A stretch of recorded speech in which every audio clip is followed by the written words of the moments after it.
symbols and the leaders change, but Germany's maniacal urge to impose its will on others continues from generation to generation.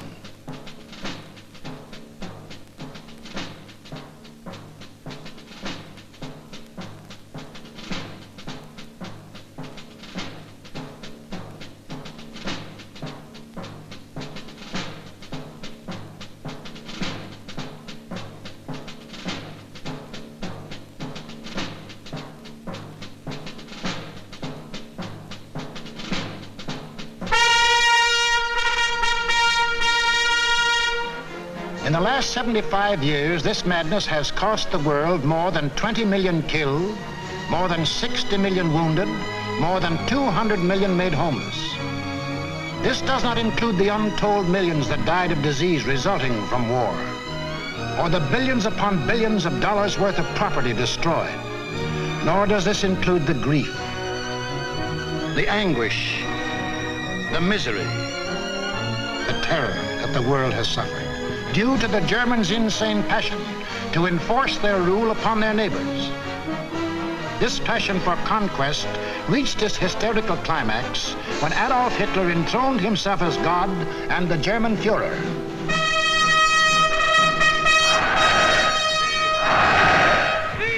What fantastic dreams was this humorless man dreaming as he stood at Nuremberg and looked down on his fanatic followers? In the Middle Ages, a plague of slavery descended on the world. Out of the wilds of Mongolia came a mighty army of fierce horsemen, led by Genghis Khan.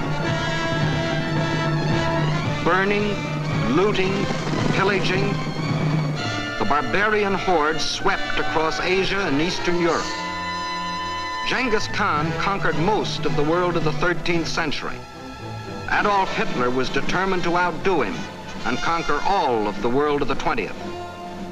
Set up at Munich was an institute devoted to the little-known science of geopolitics, vaguely defined as the military control of space.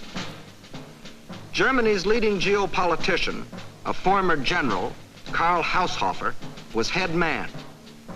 Here was gathered together more information about your hometown than you yourself know.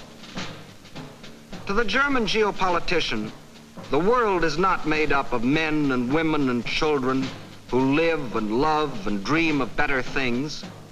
It is made up of only two elements, labor and raw materials. The geopolitician's job was to transform Hitler's ambition to control these elements into cold, hard reality. On their map, our planet is neatly divided into land and water. Water forms 3/4 of the Earth's surface, land only 1/4. And in that 1/4 of the Earth's surface lies the world's wealth, all its natural resources.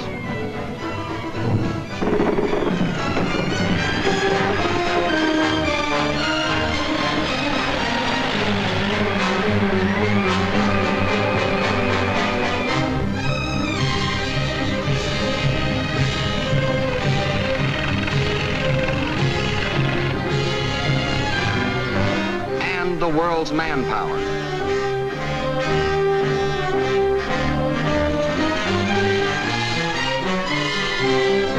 Control the land and you control the world. That was Hitler's theory. This all-important land, the geopoliticians now break up into two areas. One, the Western Hemisphere, which, together with Australia and all the islands of the world, including Japan, comprises 1/3 of the land area. The other area, which consists of Europe, Asia, and Africa, makes up the other 2/3. This supercontinent, which they call the World Island, is not only twice as large as the rest of the land area, but also includes 7/8 of the world's population. The heart of this world island comprises Eastern Europe and most of Asia. This they call the Heartland, which just about coincides with the old empire of Genghis Khan. Hitler's step-by-step plan for world conquest can be summarized this way. Conquer Eastern Europe. and you dominate the heartland. Conquer the heartland, and you dominate the world island. Conquer the world island, and you dominate the world. That was a dream in Hitler's mind as he stood at Nuremberg. Hitler! Sieg! Heil! Sieg! Sieg! With pagan pageantry, the district leaders from all over Germany swore personal allegiance to him, hypnotized with the belief that they were members of a master race. This film will deal with Act One of the Nazi bid for world power, the most fantastic play in all recorded history. Hitler had seen Hirohito grab off Manchuria and other territory from the Chinese. He had watched Mussolini get away with the rape of Ethiopia. He had seen the democratic world look the other way while these illegal aggressions were going on. And he smiled. For collective action to enforce peace, the only weapon he had to fear, had broken down. It was time now for the Nazis to start crossing borders. It was time for Hitler to put his plan into action. And what was he waiting for? He was waiting to soften up his victims, keep them from uniting.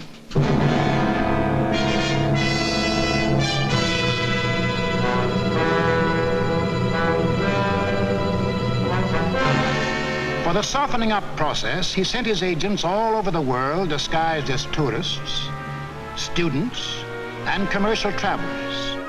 Payoff men like Ribbentrop came too, to bribe, threaten, and form local fascist parties such as de Grelle and his Rexist party in Belgium, such as Larocque and his Cross of Fire party in France, Henlein in Czechoslovakia, Seyss-Inquart and his National Socialists in Austria. In Britain, Sir Oswald Mosley offered himself to the people as a Hitler with an Oxford accent. In other words, I'm told that Hitler is mad. Well, I've got another view myself. Until the day when they would make easy Hitler's actual invasion, these subversive fascist organizations provoked riots and rebellions, creating scenes like these in France. Scenes like these in Belgium.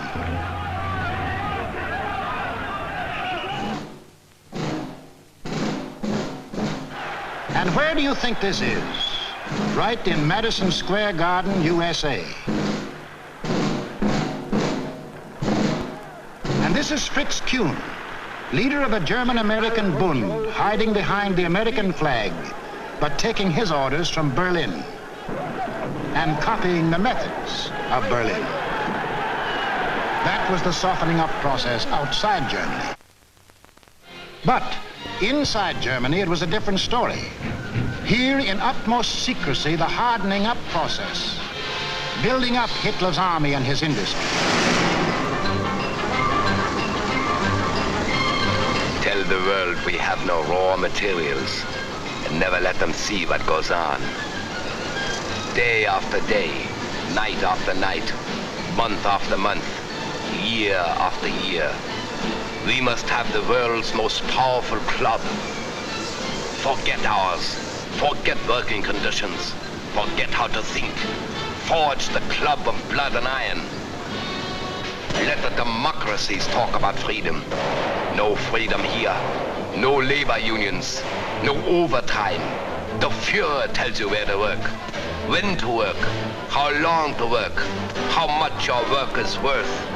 Forge the club of blood and iron. We have a sacred mission. Today we rule Germany. Tomorrow, the world.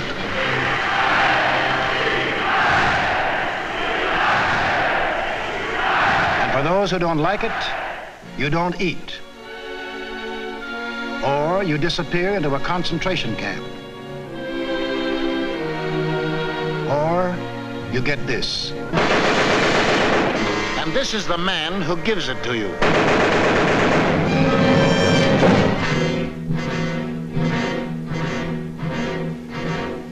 And what of the army? Before Hitler came into power, the German army by treaty was limited to 100,000 men. But treaties to the Germans have always been something to ignore.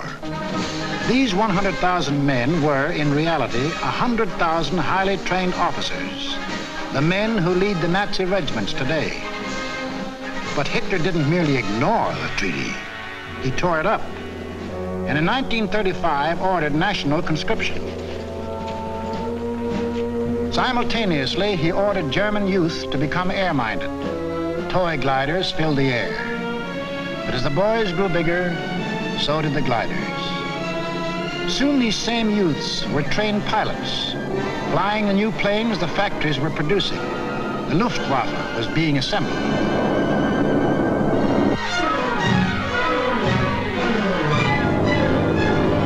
The only thing old about this new army was the goose step. And even Hitler couldn't improve on that ancient German form of torture, designed to make man stop thinking and blindly obey. Goose-step them until they become as insensible as weapons.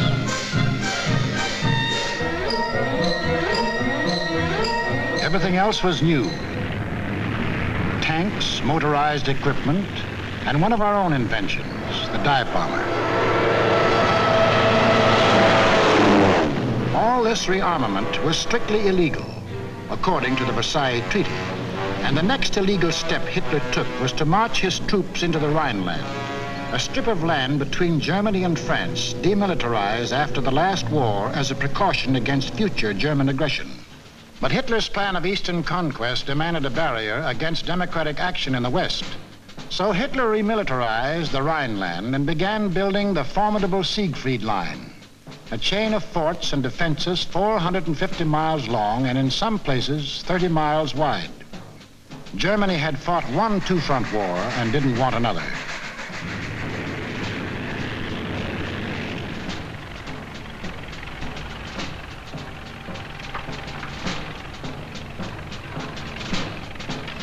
As many as 500,000 men worked as much as 20 hours a day to build 22,000 fortified positions on land, where, by treaty, no German soldier was supposed to set foot.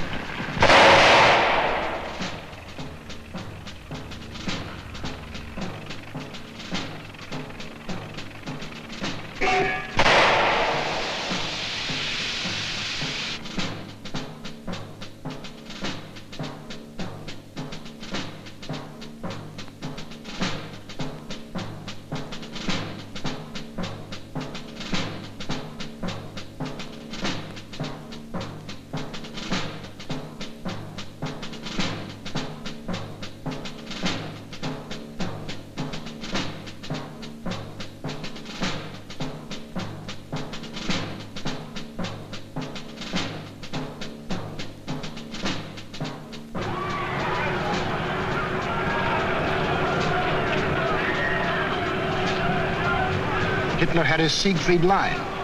He had his equipment. He had his army. Now to unveil the German might and terrorize his intended victims into submission. General staffs all over the world anxiously awaited the report of their military attachés. A would-be peaceful world learned that a vast military power had materialized out of nowhere. A power controlled by one man who tore up treaties as we tear up ticker tape.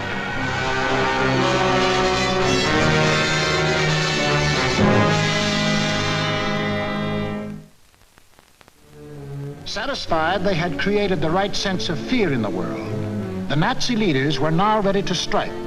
The hour had come. It was time to start conquering Eastern Europe, according to the plan of Hitler's geopoliticians. It was time to win the domination of the heartland. Who would the first victim be? Naturally, the softest, Austria. Bite off just enough not to set the world against you. On March the 12th, 1938, without warning, the German armies marched over the Austrian border. It was really only a full-scale invasion test, and Hitler rode in triumph into Vienna. Even the very name of Austria disappeared from the map, though Hitler had promised earlier to the world. The assertion that it is the intention of the German Reich to coerce the Austrian state is absurd. Why was Austria important to Hitler? It put him on the southern flank of Czechoslovakia, and Czechoslovakia was the key to the control of Eastern Europe. The German Chancellor Bismarck explained that years ago when he said, "He who would conquer Europe must first hold the bastions of Bohemia." And Bohemia was now part of Czechoslovakia. But Czechoslovakia was tough.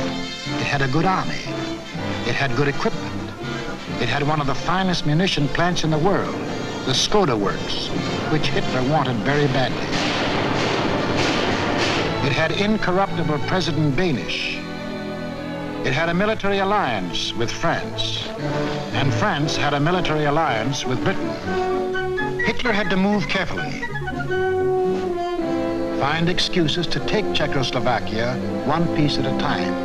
He found his excuse in the Sudetenland, a portion of Czechoslovakia bordering Germany.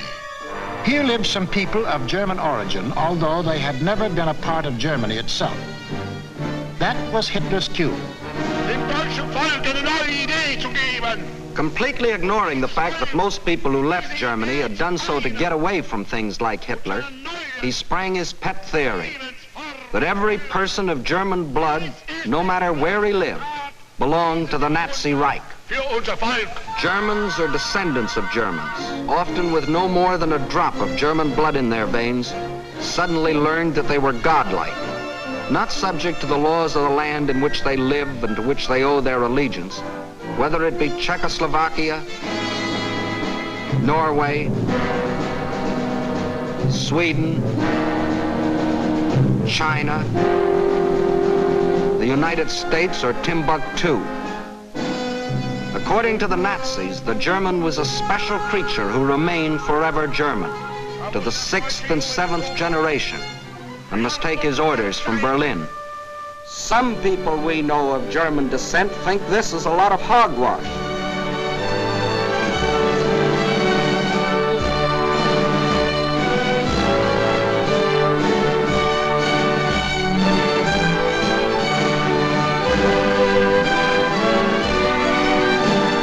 Including 15% of any group like this.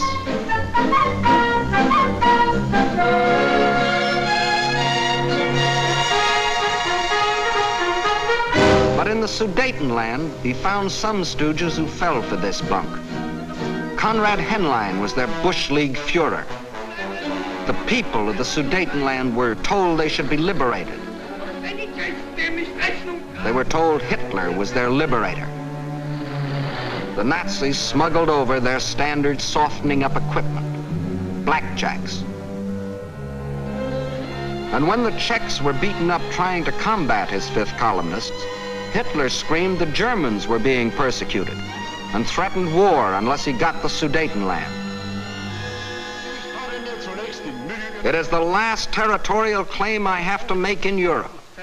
I have assured Mr. Chamberlain, and I repeat it here, that when this problem is solved, there is for Germany no further territorial problem in Europe. We want no Czechs. To the League of Nations, Foreign Minister Maxim Litvinov announced that Russia stood ready to back concerted action against Germany. But once again, there was to be no concerted action. The Czechs mobilized and closed their borders. The leaders of France and Britain, desperately striving to avoid war, flew to meet the jubilant Axis leaders at Munich. On September 29th, in return for Hitler's guarantee of world peace, Chamberlain and Daladier prevailed upon Czechoslovakia to give up the Sudetenland without a fight. In Czechoslovakia, the Munich Pact was greeted by riots of protest. But Daladier returned to France to be greeted by cheers from a relieved French people. And in Britain, a happy Chamberlain came back declaring he had achieved peace, peace in our time. One of the most tragic and ironic scenes in all history. This morning, I had another talk with the German Chancellor, Herr Hitler. And here is the paper which bears his name upon it as well as mine. We regard the agreement signed last night and the Anglo-German naval agreement as symbolic of the desire of our two peoples never to go to war with one another again.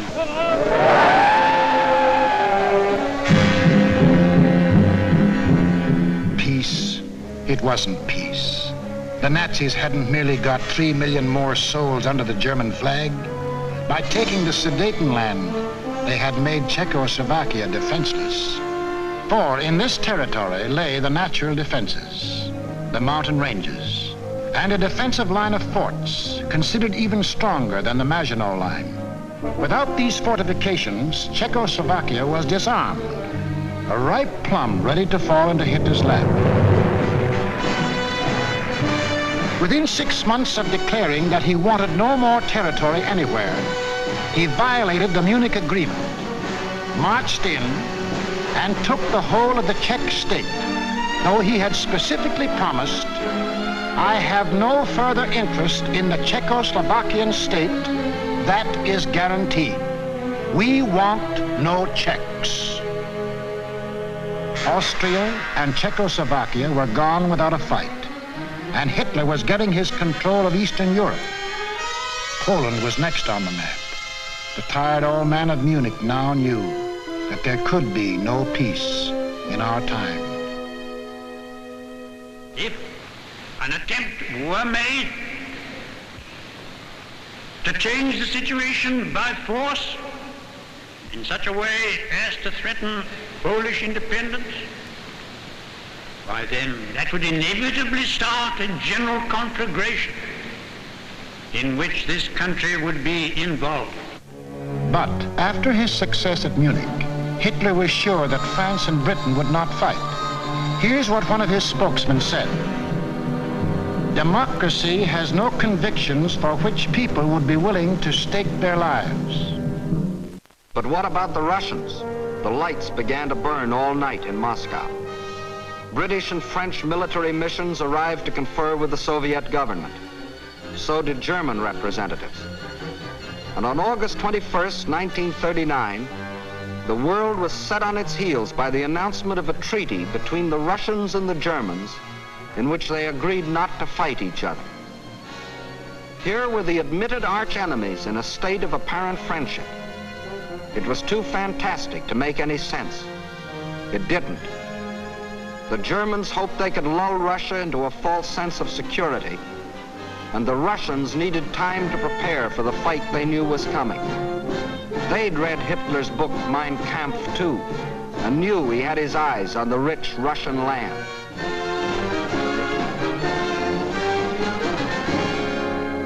Confident that Russia was safely pigeonholed and that the democracies would not fight, the Nazis started singing their favorite theme song, that all people of German blood belonged to them, and picked Danzig as their excuse for the gobbling up of Poland. Danzig, a free city, self-governing under the League of Nations, was an important seaport at the head of the Polish corridor, Poland's access to the sea. The same old softening up process had gone on here. Local stooges, armed by Germany, began to terrorize the city. Hitler demanded Danzig and the Polish corridor, or else. The people of Poland prepared for the inevitable. Although they knew Britain and France had guaranteed their borders, they also knew those countries were a long way off.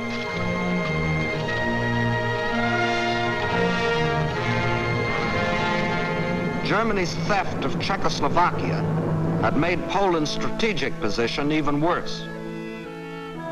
Except for the Carpathian Mountains, Poland is relatively flat and low-lying.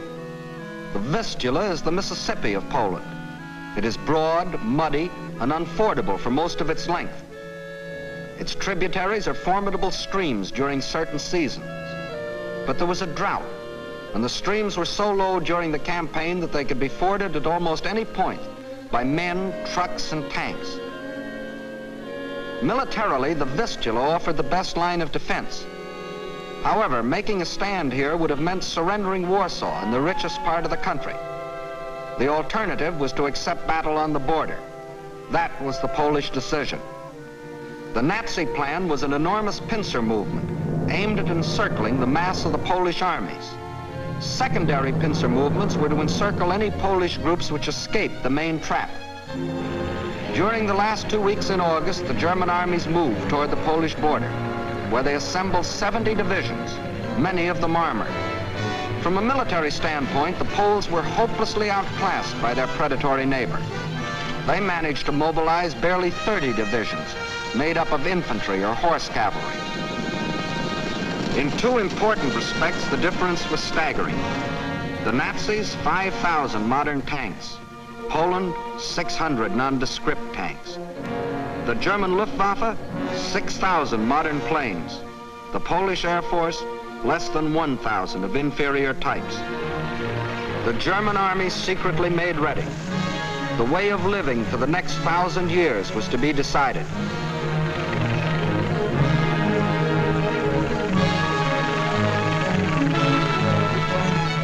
The fire that had begun in Manchuria and spread through China and Ethiopia and Spain would now blaze around the world. This man made that decision. War. Precisely at dawn on September 1st, without warning, the German Wehrmacht rolled over the Polish border. Before the invasion was 30 minutes old, the planes of the Luftwaffe were over Poland, wiping out the Polish Air Force, most of it caught flat-footed on the ground.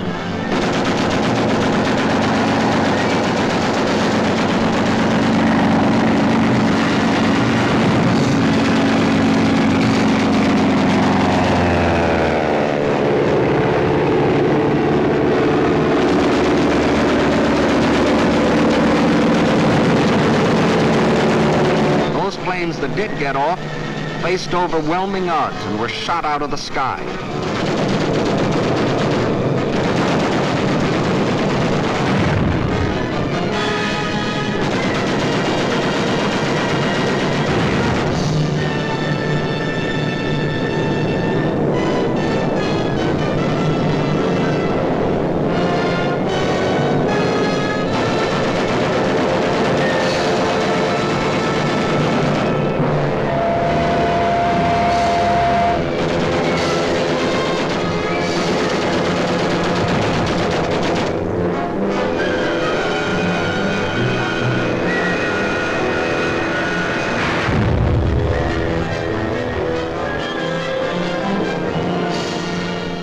Flying Nazi squadrons ranged deep into Poland, destroying communications, radio stations, power plants, highways, bridges, railroads.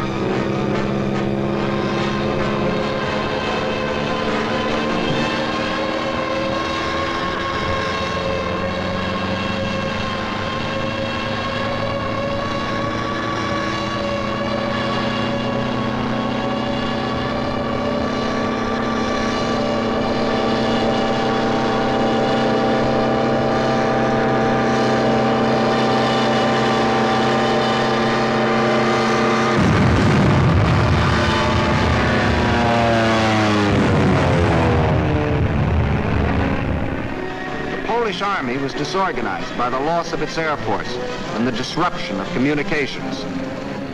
The massed ground units of the Nazi army continued their advance.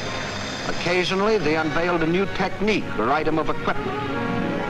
For example, advanced units of the German Fourth Army crossed the Vistula in a new type of storm boat. By September the 5th, the Polish retreat developed alarming tendencies. The powerful German 10th Army, which was to form the southern claw of the great Nazi pincers, was advancing with its 5 armored divisions on either flank. On September 6th, the opposing Poles began splitting into 2 groups, the southern one falling back toward the Vistula.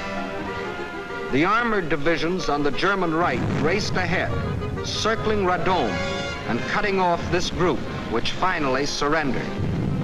Meanwhile, further north, the main Polish mass began drifting toward Lodz. The German command, perceiving that this opened the gate toward Warsaw, sent the northern Nazi armored units racing through the gap to the Polish capital. The infantry advanced in forced marches of 35 miles a day, and 2 days later relieved the panzers about Warsaw. The city was now cut off. West of Warsaw, the main Polish armies were encircled. Under terrific pressure on the ground and pounded ceaselessly from the air, they began to disintegrate. They fought on with high personal courage, but without airplanes, without communications, cut off from their general staff, the isolated Polish groups were forced to surrender, one by one. But Warsaw still resisted.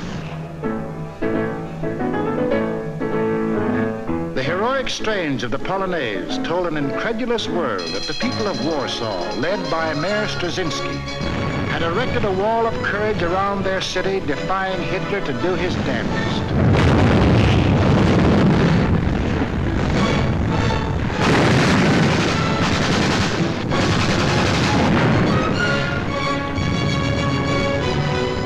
Stopped cold by the city's desperate resistance, the Nazis were forced to send for heavier artillery. The only source of such artillery was Germany's Western Front. With great secrecy, the giant 240mm howitzers were towed at high speed across the highways which Hitler had built for just such purposes and set in position around Warsaw. The huge guns subjected the city to a bombardment of incredible fury, their fire concentrated on the densely populated residential areas.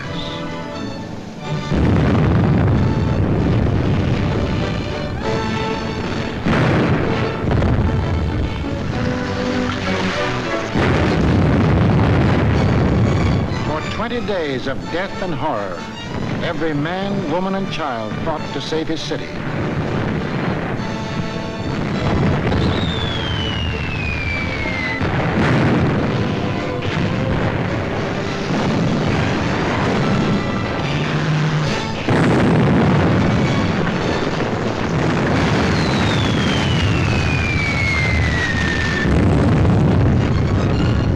But without food or water, human endurance failed.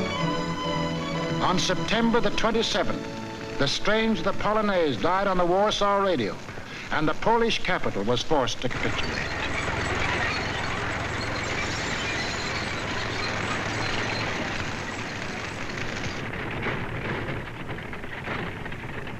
Now all Polish resistance was at an end, except here, the Westerplatte forts opposite Danzig. This small island of stubborn defiance had stood up under the fire of German warships from the first day. Its guns silenced, its forts shattered, it still refused to surrender, even under point-blank fire at 800 yards range. It was an exhibition of Polish valor that will go down in history, but militarily it could not avail. On October the 1st, the garrison at last surrendered. Surrendered to face the fate of these men, Polish prisoners being marched off to Nazi prison camps, an eventual extermination. For the Nazi master race theory calls for the complete wiping out of so-called inferior races. And in village after village, local Judases point out loyal Polish neighbors.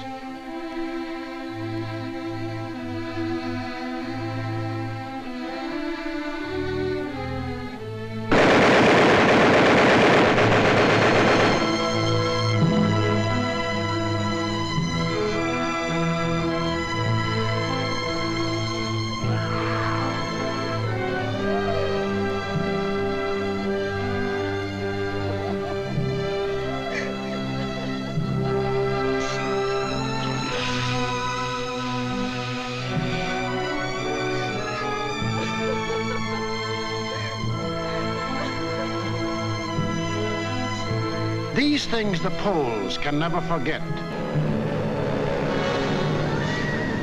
including another one of Hitler's famous promises. Germany has concluded a non-aggression pact with Poland. We shall adhere to it unconditionally. The world now knew that a non-aggression pact with Hitler was the kiss of death.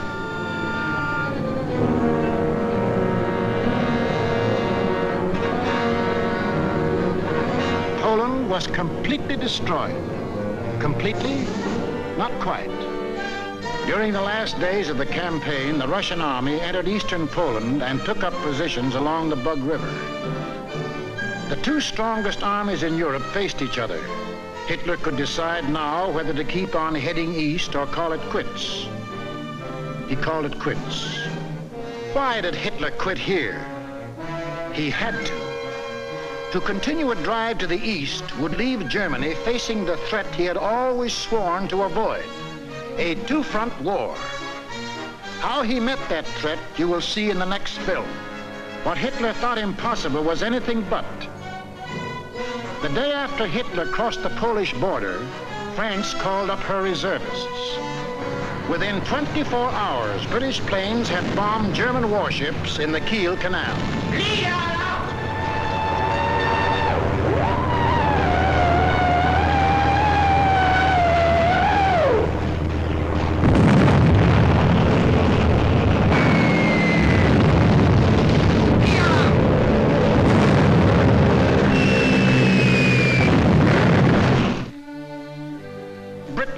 Not merely the British government, but the British people had declared war. War on Hitler and everything he stood for. The democracies did have convictions for which people were willing to stake their lives. Unprepared? Yes. But that didn't matter. For they finally realized that what was being threatened wasn't just the integrity of Poland, but the integrity of free men everywhere in the world. What tragedies, what horrors, what crimes has Hitler and all that Hitler stands for brought upon Europe and the world. It is upon this foundation that Hitler pretends to build out of hatred a new order for Europe. But nothing is more certain than that every trace of Hitler's footsteps, every stain of his infected and corroding fingers will be sponged and purged, and if need be, blasted from the surface of the earth. Lift up your hearts. All will come right out of the depths of sorrow and of sacrifice. Will be born again the glory of mankind.